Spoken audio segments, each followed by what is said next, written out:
the people of Sake actually brought me into Sake.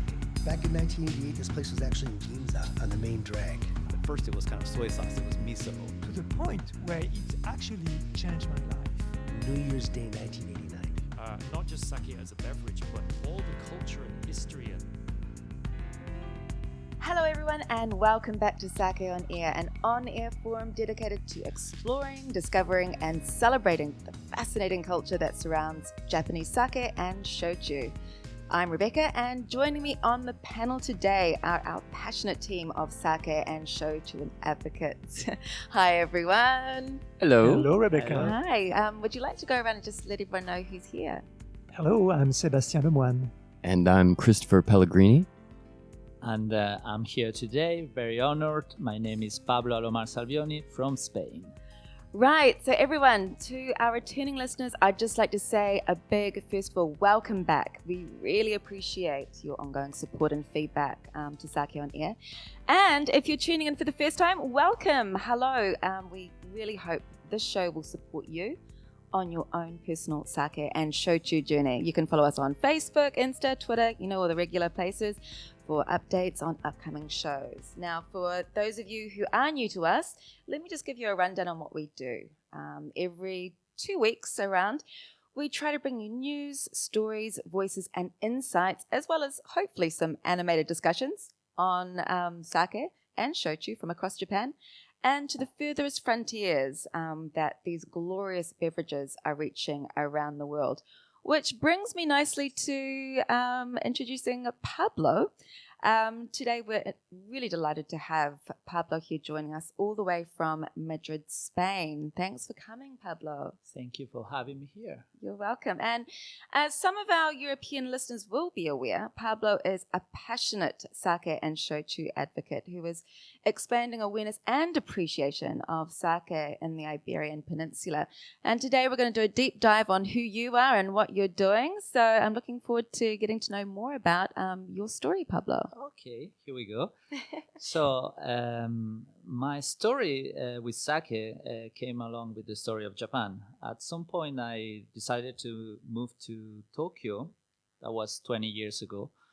I was into wine. I really like wine. I still do. But at that moment, I found out that wine in Japan was really expensive. And then at some point, I couldn't afford to drink wines in Tokyo.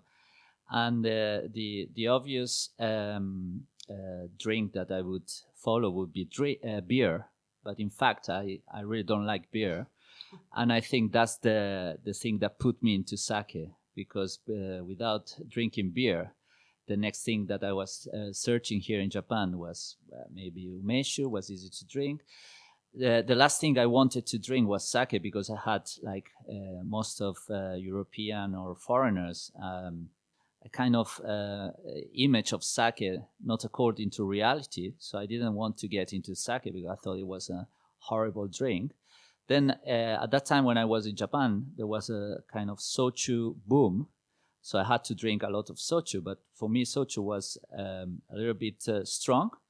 And at the end of the day, I got into sake and I said, wow, this is fantastic. The sake is so nice, so good priced. So I got this idea that would be related to me somehow in the future. Then I was working with wines. I started a company that I'm still running, introducing wines, Spanish wines mainly here in Japan. And I was meeting some Japanese sake producers in wine fairs in Europe or, for instance, in Singapore, in Asia, China. And I got into exchanging sake for wine.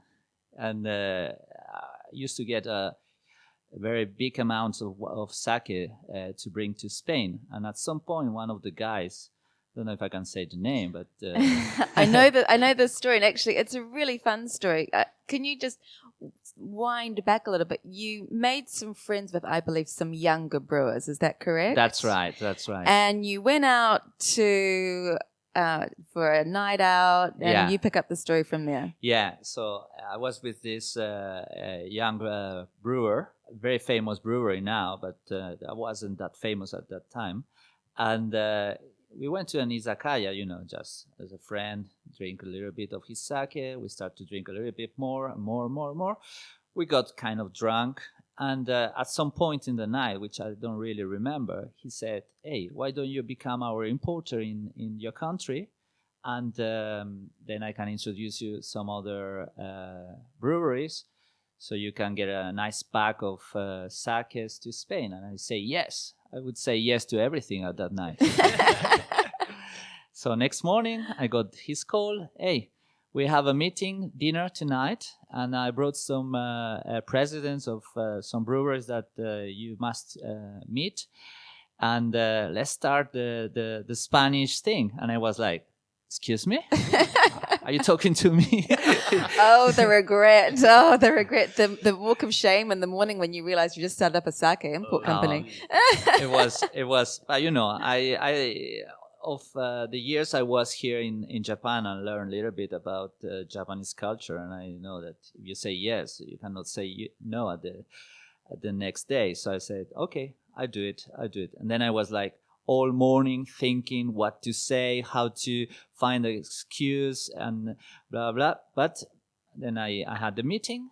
I give kind of real story about sake in Spain. I was making them not expecting too much, but I say, okay, we should organize a trip to Spain, tasting.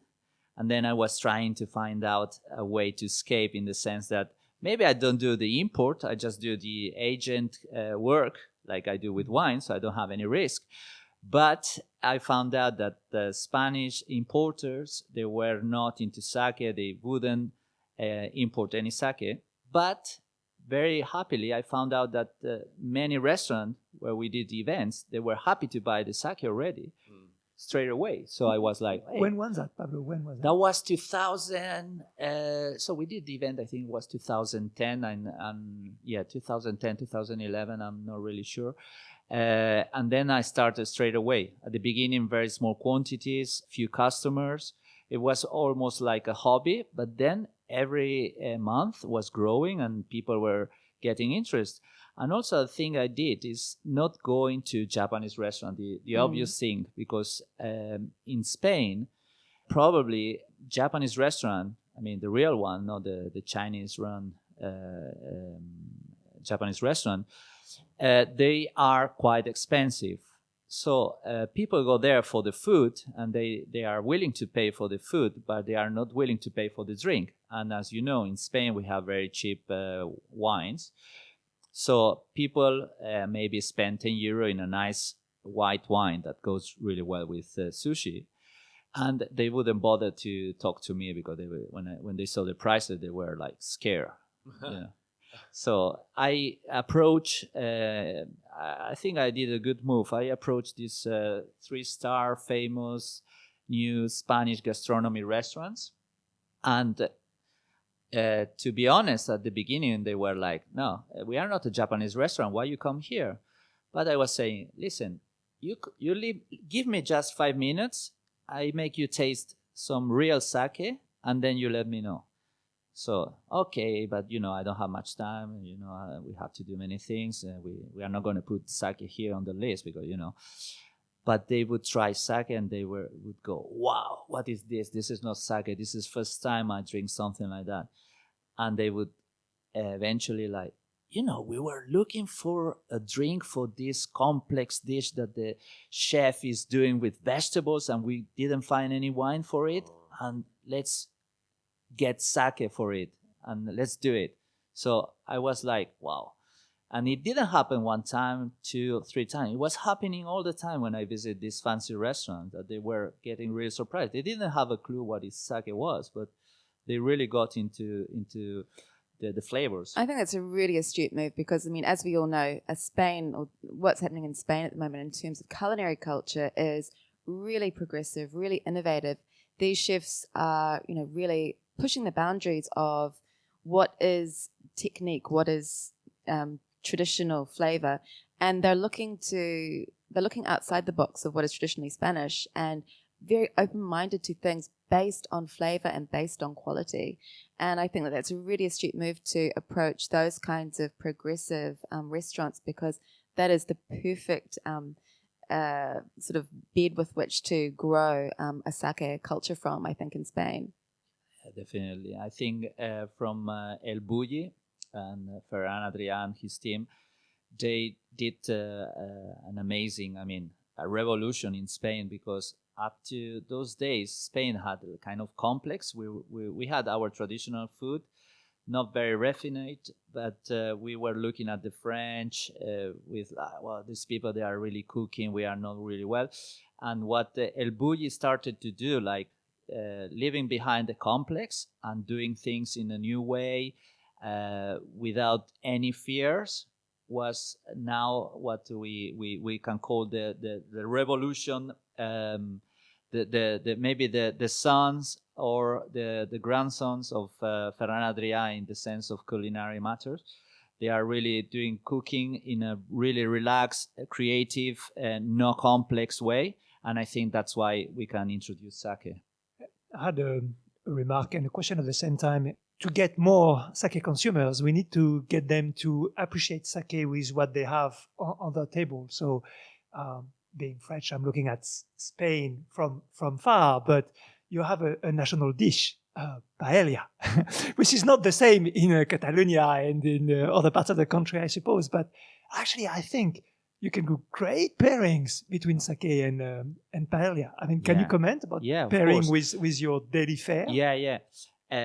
So when I was mentioning when we did this first really event with all the curas that we wanted to import in Spain, we did a tour of different cities in Spain, and of course everybody wanted we are in Spain, let's have paella.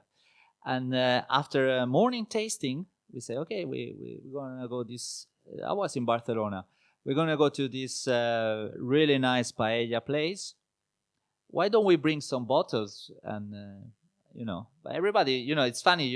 Even the Curavito and the Curamoto people, they are like, let's have wine now for a break, But they say, okay, let's bring some sake, and it was absolutely nice, and it was pairing really amazingly. And they were like, yeah, this is rice, and we are drinking rice, and it makes sense. So then the people that started to, okay, so can we make sake with this paella rice? And they're starting to. How many bottles of sake did you drink at that stage? Yeah, no. And paella is a dish that it's really famous, the seafood paella, as you know. But the real paella is only vegetables and probably rabbit and snails. That's the real one. And it's very, very, very thin. It's only one layer of rice in the whole pan. So you get like a huge pan, and maybe you are only two, like the size of I don't know, like 40 centimeters. Like a pizza dish. Even like bigger. A huge pizza, right? Yeah, and you can still eat it between two. Because it's really very thin. So thin. it's just all crunchy. It's all that I bet great. it is, yeah. So you told me that it was basically mountain food. Is that correct? Yeah. It was in Valencia, in the mountains of Valencia. So the peasants that were working there, they got the rice, then they got some rabbit and some vegetables there, and they were cooking in a big pan. So they didn't want to use dishes, so everybody was using a spoon. Right. So the traditional way to eat paella is just the big pan. And then there were some snails marching by. And Yes. Jumped in for fun. Yes. And then just because of the popularity and deliciousness of the dish, I believe then it kind of just slowly migrated down to the coastline where you usually see it now. That was tourism. When in the 50s, Spain became like a very strong country on tourism. Everybody was going to the coast, and the Valencian coast, and Mallorca, the Barcelona, so all that area. So the people were like, we are having this paella in the mountains. Why don't we do it here? And why don't we add the seafood? and that's the famous paella now. Yeah. Absolutely. So can we just get an update on, where is your company now? How many breweries do you represent, and what's your main market in Spain? Okay, so at the moment, and we are always increasing, but we go little by little because we have to be careful sometimes when we think about business and passion, because sometimes passion can ruin the business in the sense that every time I come here to Japan and I found out new sakes, I want to import them, but then it's something that I have to separate from business. But anyway, at the moment I have kind of, I think, around 18 breweries from different parts of Japan.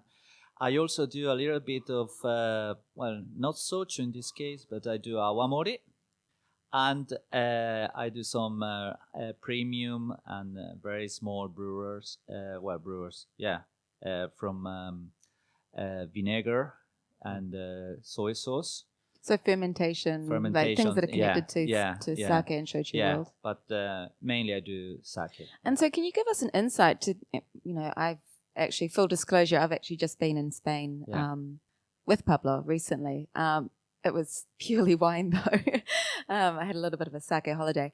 But I'm curious what the reaction in the market from the end consumer is about sake. What's some of the feedback that you're getting from the end consumer, and what are some of the issues that face a importer and a supplier such as yourself in Spain at the moment?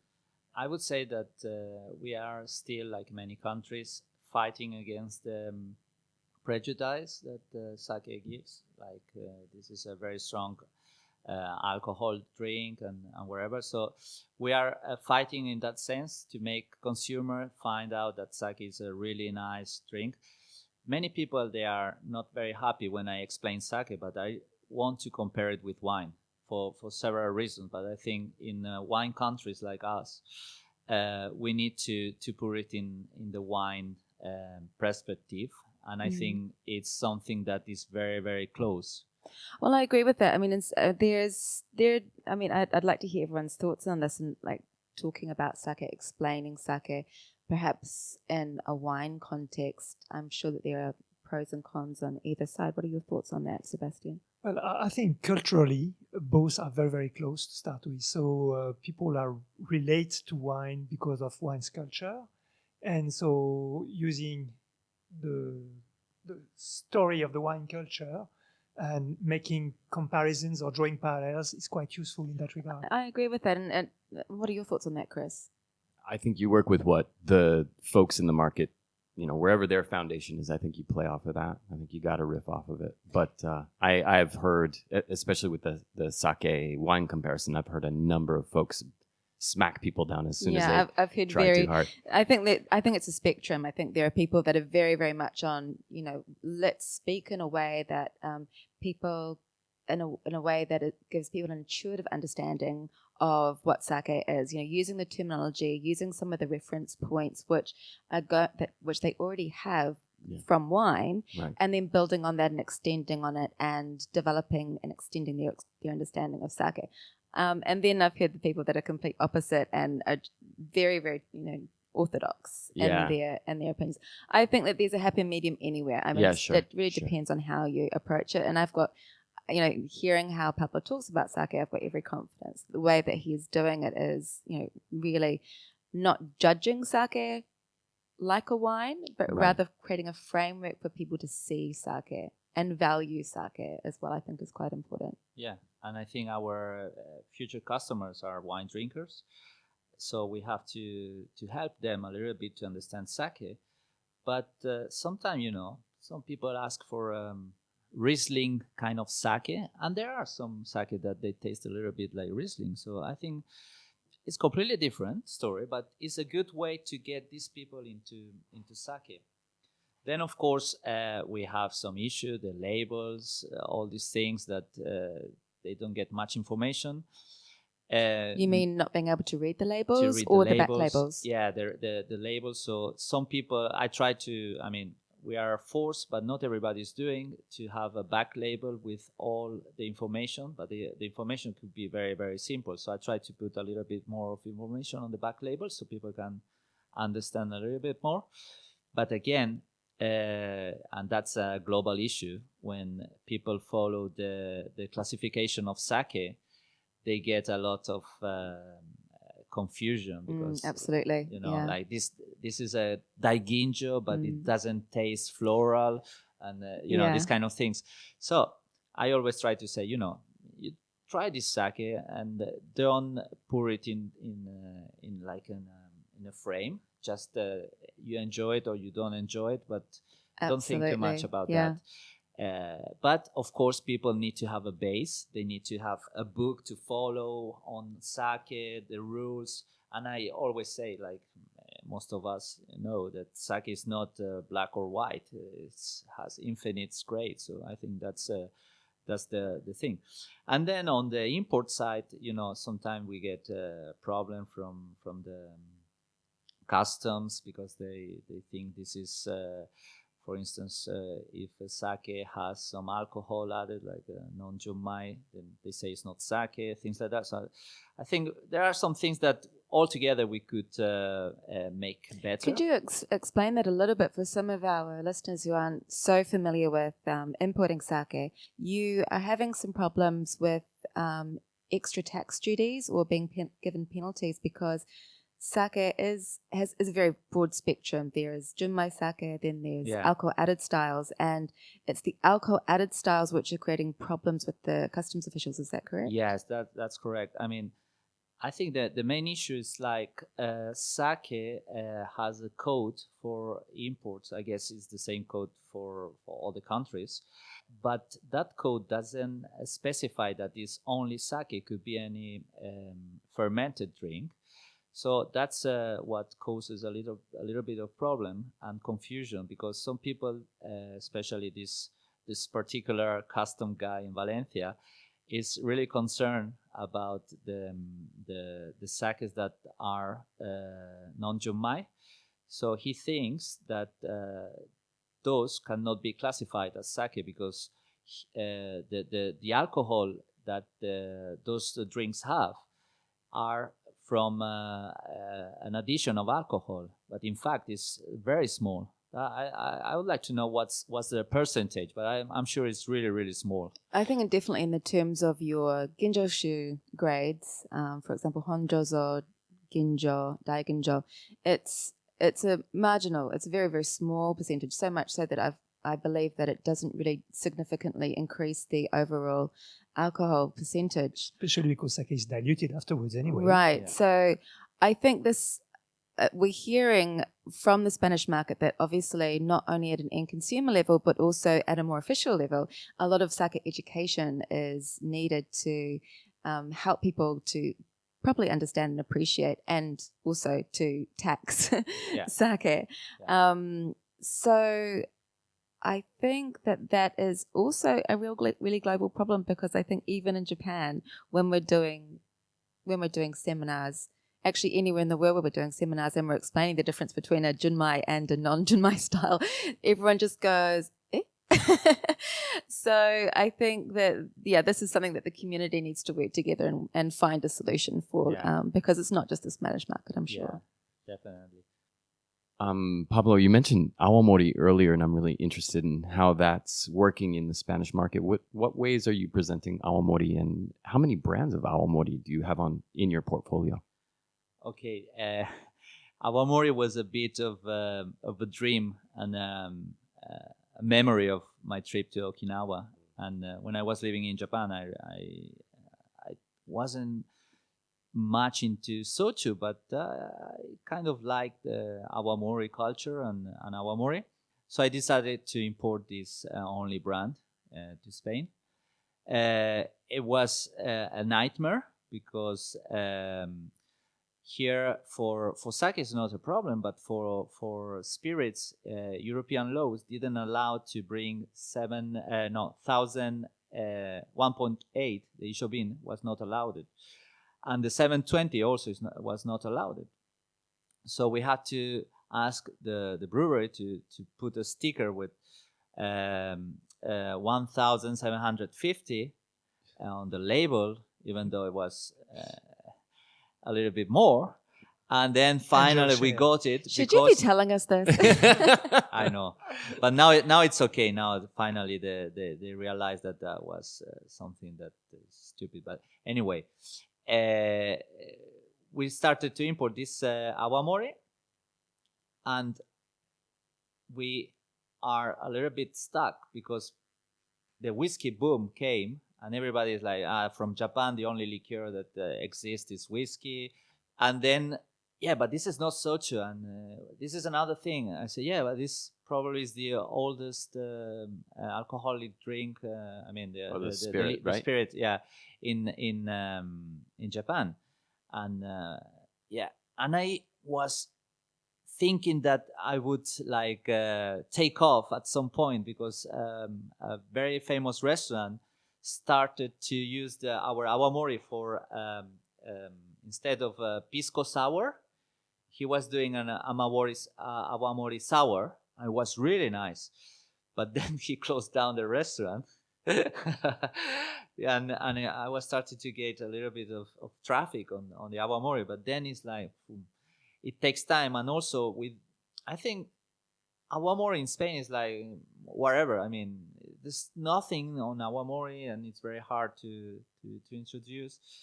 So I'm like, okay, I have it. I'm trying to use it sometime for events, but people don't really. They are still into the sake now from me. So the awamori is an extra thing that it didn't take off yet, but probably soon it will again, I guess. I have a question because I'm seeing Spain as a country of many different cultures and regional cultures. And how do you see your market? Do you see differences between the various Spanish regions? Now if some Spanish people will hear me, they might be like, wow. Oh, be careful. God. No, but yeah, I agree with you. I think Spain is a country of different countries, but somehow in food, gastronomic, drinks-wise, football, everybody is kind of the same in a way that they really enjoy doing the same things. Barcelona, San Sebastian, Madrid, they like to go out. Each place they have their own tapas style culture, their own drinks, their own wines. So I think in a global way, I think it's about the same. But of course, if I'm based in Madrid, I'm not from Madrid, but I'm based in Madrid. Maybe if I was based in Barcelona, I would sell more in Barcelona. I don't know. So it's not of a problem of the things that I carry or whatever. It's more a problem of, you have to be there. Maybe the people appreciate you more because you are from that region or something. But in terms of enjoyment and I cannot say, sake is very famous in Madrid and in Barcelona it's not popular. It doesn't work like that. I mean, it's every place is somehow very close, and I cannot find a place in Spain that they don't like sake. If anyone follows Pablo on social media, you'll be aware of the incredible events that you do related to sake, collaborations with some of the world's best, in fact, world's best 50. I think you've probably got most of those people on your instant dial on your phone. Pablo is creating these incredible events which are not only sake experiences, but culinary experiences, wine experiences, really bringing sake into a culinary family of sorts. And I'd just like to, if you could share some events that you've been doing, some events that might be of interest to our listeners, and maybe events that they could participate in the future. Yeah, of course. So we like to put sake on the market in Spain, for instance, not related to Japanese restaurant, as I said. So last year, World Best 50 was held in Bilbao. So there is a very nice restaurant there that we work with called Mina. We organized a dinner, and all the drinks that we were serving were sake. And many people, not only foreigners that they came there for the event, but locals, they really enjoyed that event because they felt like, okay, we are here in Bilbao, is the capital world of culinary event tonight, and we are having this cooking from this chef, from Alvaro. He's really talented doing modern Basque cooking, but all the pairing was with sake, and they were really surprised. I was also being a bit naughty in the sense that I was serving some Nama sake that was aged in our. We have a facility where we keep our sake at very low temperature. What temperature are you storing at? So we have between -5 and 0. So we were keeping this Nama sake for 3 years, and everybody was like, "Oh, confusing. Oh, it's Nama, but it's old. But wow, but it tastes good." So namazake is unpasteurized sake for some of our new listeners. Yeah. So I think that creates a little bit of a buzz, like, oh, we are in Spain and we can have this Nama sake, and then on top of that is age, or we did with another brewery that he didn't know, and I thought he would be very, very upset. But we couldn't sell his. We left like 2 cases of his sake because they were like 2 years old, and then we sent it to a winery, a really famous winery, and we let them there age a little bit more. It doesn't make any sense in the way that it's not in a barrel or whatever, but just. So this was at ambient temperature? Yeah. And we kept them like 6 years, and then he came to Madrid and we did an event, and then I said, oh my God, we are doing only his sakes tonight, but I want to see his face about this project. So we put a sticker on his sake with the winery, and we say, we've been aging this sake here for 6 years. If you don't like it, please let me know. You taste it, but if you like it, I would like to share with all the people here. And he went like, wow, that's amazing. It tastes really nice. I'm really glad you did that. And I was like, wow. Then it's a collaboration without telling. Guerrilla collaboration. I like it. Tell me, going back to your events, was the menu special for the day, or was it the regular menu and you just work on the pairings? Yeah, it was. The base was his regular menu, and then he had a few dishes that he wanted to create for the event. But it was like really spontaneous. Like I think I went the day before, and I knew a little bit. I wanted to introduce this kind of sakes. Sake, you all know, it's not complicated in the sense that we always can find a dish for it. But we had a lunch together. We were trying and different sakes together, and it went very, that's it. And I think people were really, really happy. So who was mainly involved in putting the food and the sake pairing together? Was that something that you worked with the sommelier on, or was that just totally driven by you? Yeah, I was me that I selected the sake for the dishes, and the sommelier was sommeliers, if they are they don't have any education on sake, they are really scared to touch sake. But when they taste it and you guide them a little bit, then they are completely happy and because it's all about your palate. It doesn't matter really whether you're drinking apple juice, wine, or I don't know, milk. I mean, your palate is your palate. You know what you like, you know what you don't like, you know what has got a lot of acidity, you know what's got a lot of residual sugar, So I think it's great for these kinds of very high-end sommeliers who are really the gateway for sake. I mean, you're providing the access, but they are creating the end consumer experience. Getting these sommeliers on board, I think, must be a really important part of the journey in building Spain. What are your thoughts on that? I mean, I'm just the messenger in the sense that I bring something from Japan that maybe was not available in Spain. But the hard work is the sommeliers. I mean, the sommeliers are the showroom for us in the sense that they kind of force regular customer to drink sake. If they were asked, we have this wine, this wine, this wine, this sake, this wine, most of the times they would choose wine. But in a way, they are like, okay, with this dish, it comes with this sake. Do you have any problem? Most of the time they say, I don't like sake, but I will try. And that's the thing that I go like, yeah, I'm sure they're going to love it. And they taste it and they drink sake and they are like, wow, this is sake? It's amazing. It's, so many people have, and this is so totally natural. I think I also had the same thinking when I first came to Japan before I had my epiphany, was that if you have an image of what sake is, or perhaps unfortunately like you did, you had maybe one bad experience that kind of made you a bit gun shy of sake, you put this wall up and you're just like, no, I don't like it before you even taste it. And, the Somalis, you're right, they are influencers. Yeah. And getting them to serve sake with confidence and surety is such an important part of creating amazing end consumer experiences. That's for sure. And also another thing that I'm kind of enjoying a lot is like using like key ingredients or key food products from Spain with sake. For instance, Iberico ham. Everybody knows now Iberico ham, but probably one of the best pairing for Iberico ham would be sake. Many people think red wine. Red wine doesn't work with Iberico ham.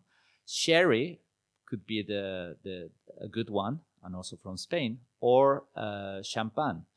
But sake, it's amazing, and everybody's like, "No, come on, that's too much, Pablo. You are doing something crazy. This is something that you're doing only for making noise." But then when they taste it, I mean, a really nice Junmai Yamahai with a really good. Wow, now my mouth is watering. but it's like are at the same level, and people really get well. Wow. It makes sense if you think of sherry. You've got those wonderful nutty notes and a slightly oxidized nose, which works well with the smokiness and the richness of Iberico ham. I'm thinking of a slightly aged Junmai, or maybe even a slightly oxidized Nama could be really compelling. Yeah, and the best of it is that you don't need to talk. I mean, you don't need to explain sake. It speaks by itself with the ham. It's like, wow, yeah, it's really nice. I like sake now. Well, actually, I mean, we've heard that story from a lot of people. I myself, and I think Sebastian will be much more authoritative on this topic than me, but anything fermented is a natural vehicle for pairing with sake, pretty much. I mean, for example, Sebastian, cheese and sake is one of your specialties. Specialty, I don't know, but... or have I just made that your specialty? But yeah, I've done a few things around cheese and sake recently, and I'm trying to spend more and more time researching the area, because as you say, I think it's a great pairing, and needs more exploration, but will impose itself, I think. And I think something like ham and cheese is so approachable, they're so accessible, to a consumer. It's something which is just simply delicious. Just to follow up, I believe that there was a sake and shochu judging competition in Spain recently. Is that correct? That's right. Yeah, that was in April. It was the first sake and shochu competition inside a wine and spirit competition that has been taking place for the last 10 years in Spain. And they asked me to coordinate a little bit, help them to get some breweries to send the samples and all that. And then I selected a little bit the judges. So I wanted to have basically a lot of Spanish famous sommeliers, and then we got some people from Japan, from the US, and it was the first time. And yeah, I think it was a surprise, because having in the same room, of course there were only 2 tables judging all the sakes and the shochu, but having a full room with different sommeliers or wine people there, it was really interesting. And at the end we had around 280 sakes and not so many sochus, around 20 sochus. But yeah, the quality was really good, and the sakes we had were also really good. Yeah. So do the winners of that event get one of those little seals or stickers that you put on the bottle to show that they've won? And is that having an effect on the retail market? Well, I think, for instance, in Spain, it could have, because everybody in Spain is happy that we did this kind of competition. And also is making a little bit of noise on sake. In my particular view, it's really good for retail because, people always try to like when they see a sticker with a gold medal or something, they rather choose that particular sake than other. So I think in that sense it's good. And as we were talking before about the restaurants, and we didn't talk about retail.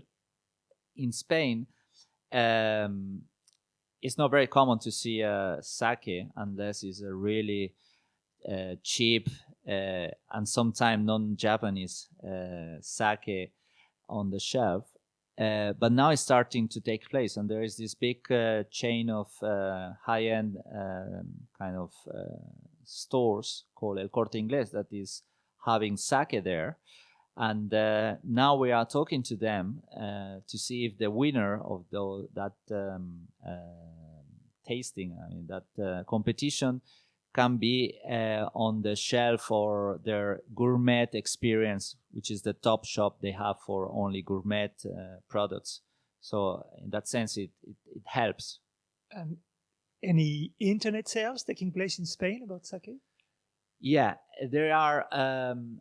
Most of the main wine distributors, they have an online selling channel through, let's say, Amazon. They have a shop there, and it's actually possible to get sake. I was really surprised because a friend of mine said, I just ordered a sake this morning and I got it this afternoon. I was like, really? And yeah, I bought it in Amazon. I was like, my sake, you bought it in Amazon? Yeah, through this. And they have this like a speedy service. I was like, wow, that's amazing. So yes, it's possible to sell. We set up an online market in our website, and to be honest, it's not very, very important. But sometimes we get a nice surprise. Somebody's spending a lot of money in sake, so it's like, wow, yeah, it works. Yeah. So, Pablo, you've obviously got a lot of exciting plans coming up. Could you let us know what's on the calendar for you this year? Yeah, so in September, that's something not related to Spain in a way. It's more sake and the real guys. We are bringing to Madrid and Barcelona Kimura-san and Nitome-san. So this is tempura and sushi. And sushi. And of course, we're going to use sake, but also I'm going to put some maybe sherry or whatever on the menu. But I think it's a good opportunity for many Spanish people that they cannot come here, unfortunately, to taste their aged sushi and Nitome-san tempura.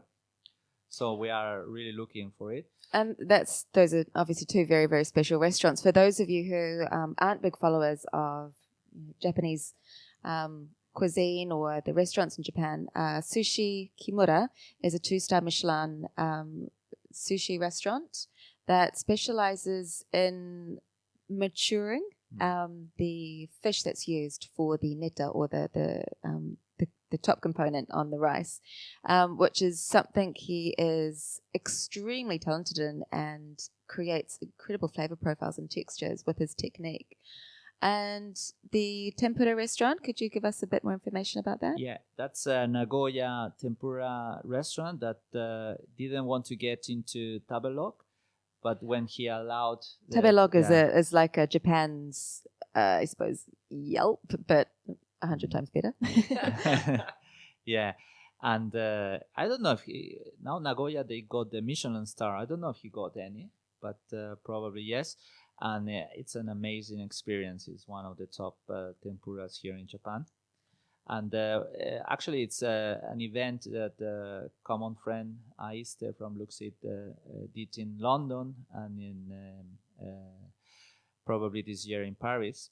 So they wanted to go to Spain because these guys are really funny. They want to work a little bit, of course, and very hard, but also they want to spend some time going to restaurants there. So it's like when Rebecca, you came to Spain. I think people really need to, for instance, sake people going to wine country places to learn about the producers and exchange some ideas. I think it's very important for everyone. So I think for the chefs as well. Absolutely, I definitely think with Kimura-san, who with his aging technique and the tempura chef. I mean, tempura came from the Iberico Peninsula, so there's a nice connection to Japan there. Wow, yeah, that's true. That's. I was talking about that yesterday, and then I thanks you for reminding me because it's true. Yeah, and, it's kind of a homecoming in a way, isn't it? Yeah. Since you're bringing Japanese chefs into Spain, maybe you try to pair it with Spanish sake. Can you tell us a bit about what's happening there? Now there are two Spanish breweries. Both are in Catalonia. One is Catalonia is north of Portugal, is that? No. Catalonia is the Barcelona area. Ah, that's right. The, yes. the region Sorry, there, my geography is terrible. And one is called Kensho Sake, and the other one is Seda Líquida. Using, for instance, the Kensho Sake is using the rice and the water from Delta del Ebro in Catalonia, and Seda Líquida is using the water, and now he cultivated some Japanese rice in the Pyrenees. Okay, and I mean it's really nice to have two curas in Spain because they are helping, of course, to promote the culture. And I think now, and I want to relate it to another thing that we are doing with some friends in Europe, we are trying to build the European Sake Association, because now we are fearing that there will be a boom of sake producers, but somebody somehow has to control that is properly sake, because we are hearing that some people is taking the advantage of the buzz that now sake is making and putting this is sake, and maybe they use rice, but then they add alcohol and flavors. And I think somehow there must be a regulation or something. So we are trying to build this association in Europe to control somehow this, and also to give a lot of information for people who is willing to start making sake to get all the. So now we are trying to build this with the help of, we hope, from Japanese authorities, for the information, for how to grow the rice, so things like that. And of course, don't confuse people and that's really admirable, and also a hugely challenging project. Good luck with that, and please keep us updated on. Of course, because I mean, I think that's something that is definitely a topic of debate around the tables in Japan between brewers, between consumers, restaurant owners, about this overseas sake boom. And I think by and large it's incredibly positive. I think everyone wants sake to extend around the world. I do think that the negative, the cause of concern is, but it's so unregulated. I think everyone wants the best for these brewers. They want these brewers to be successful. They're thankful that they are expanding sake culture within their country, but just it's a little bit cowboy, I think, out there at the moment, and that could actually end up being damaging to brand sake. If it's unregulated. Yeah. So I think it should be something to regulate and put everybody, all the industry together. I know it's hard, but it would be very nice to have everybody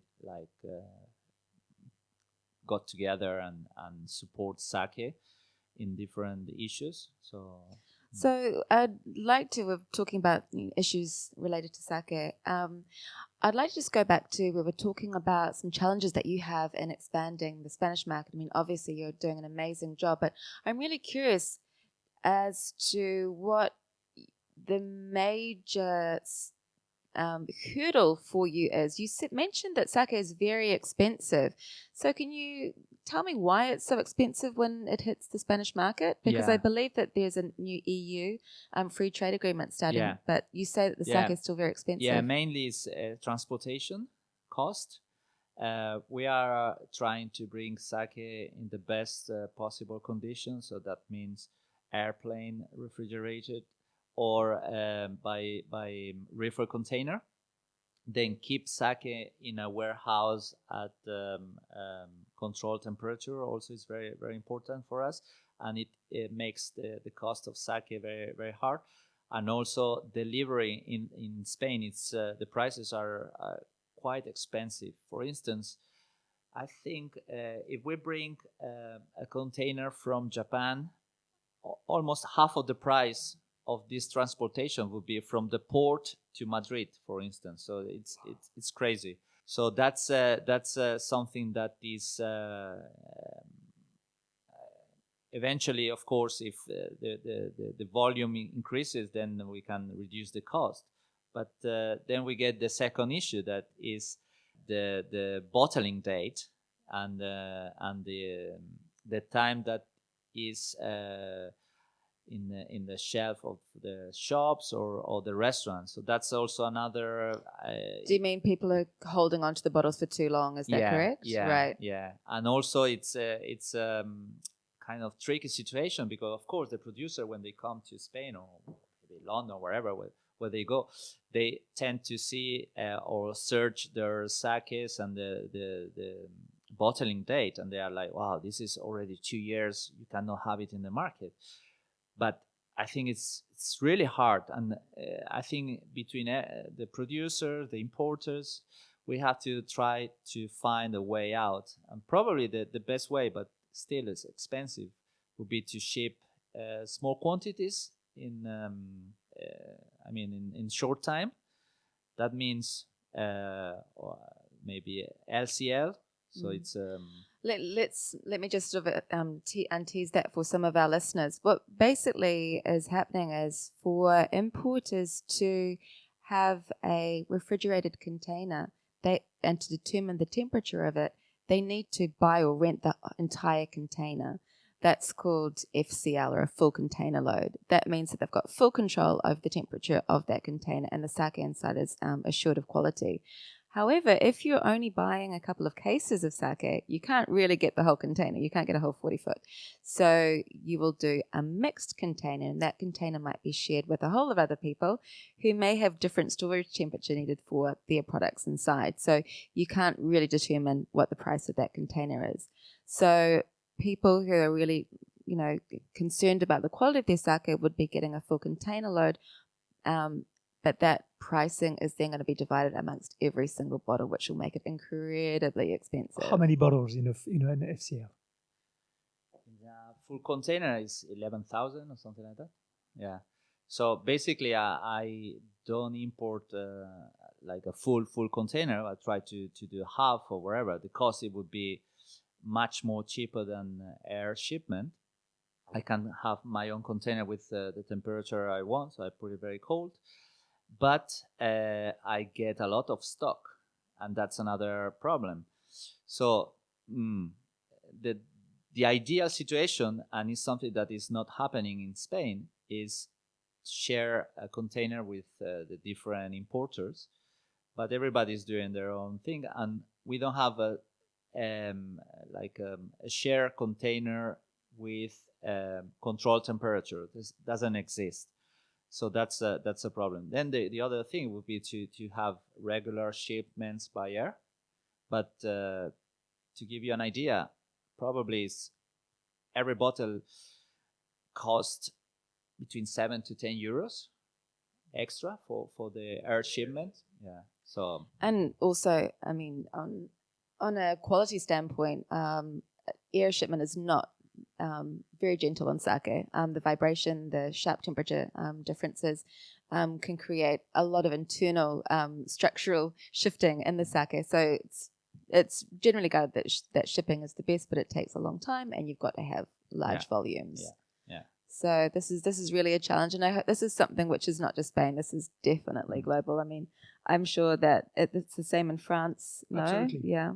And we had a conversation when we were in Spain actually about another amazing idea that you had, which was about a sake hub, distribution hub. Yeah, that I know it would be very, very hard, but if somehow we get like a hub in Europe of like a warehouse where they can keep unbound at a very low temperature the sakes, and get regular shipments from Japan, and then we can pick it up there and ship to all the countries, that would make a lot of sense. And we can have like a fresh rotation and like really decrease the price of the product. I think that would be fantastic, but I think it's not easy.